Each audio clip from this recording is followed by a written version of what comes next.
welcome to the One Lonely Owl YouTube channel.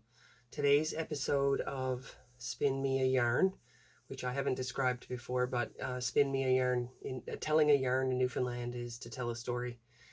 And that's kind of where the Spin Me a Yarn came from. So if anyone's coming here for looking for spinning, I apologize in advance because that's not what it's going to be about. Today is Thanksgiving I guess technically tomorrow is Thanksgiving in Canada.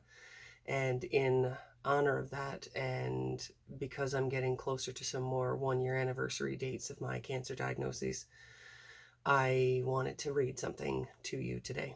So today is a little extra, nothing to do with about yarn and knitting, but everything to do about mental health and gratitude. So I apologize in advance because I will be reading from my phone, which is right down there. So you will see me looking down there. Thanks. Dear friend, I hope you're okay if I call you that, because you are a friend. The reasons I wanted to write this letter are so many I can barely count them.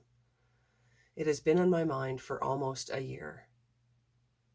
This morning, when I woke up early, I just had a feeling that it was time to document the way that I have been and continue to feel. Particularly about you, my healthcare provider. You don't likely remember my story right out of the gate. I can't even begin to imagine the stories that you must hear given the career choice you made. So I'll give you a brief overview. I was diagnosed with cervical cancer in September of 2022. My husband was diagnosed and then subsequently undiagnosed, if you can be, with osteosarcoma of the jaw. That is a totally different story for another time. That was in November. And in February of 2023, I was diagnosed with thyroid cancer. It was the worst and oddly some of the best times of my life. I was away from my husband and kids for 6 weeks. While we were going through the hardest times in our lives, we were doing it alone, and oftentimes in tandem. This is where you come in. Through my treatment and through his, we met you. Not one person on this journey has been difficult for us to deal with. Not one. Each and every nurse, doctor, surgeon, porter, technician, phlebotomist, receptionist, administrative assistant, cleaner, student, you name it, every single one of you made our lives a little bit easier by being a caring human.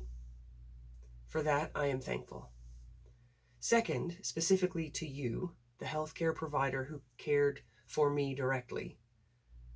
Thank you for choosing to do what you do. It is because of you that I am alive today.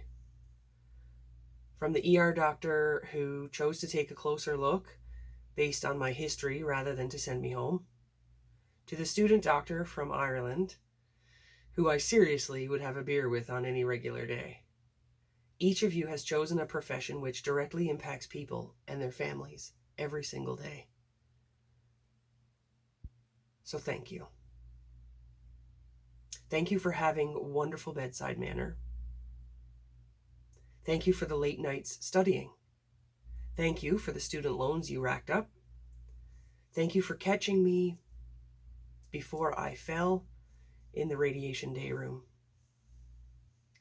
Thank you for being a wonderful, caring human being who cares enough about other humans to choose to do what you do every day. Thank you for remembering my name. Thank you for caring about how my mom felt, so much so that you gave her a tour of the radiation department. Thank you for asking about my children. Thank you for helping me smile on the particularly difficult days. I am and forever will be grateful for you.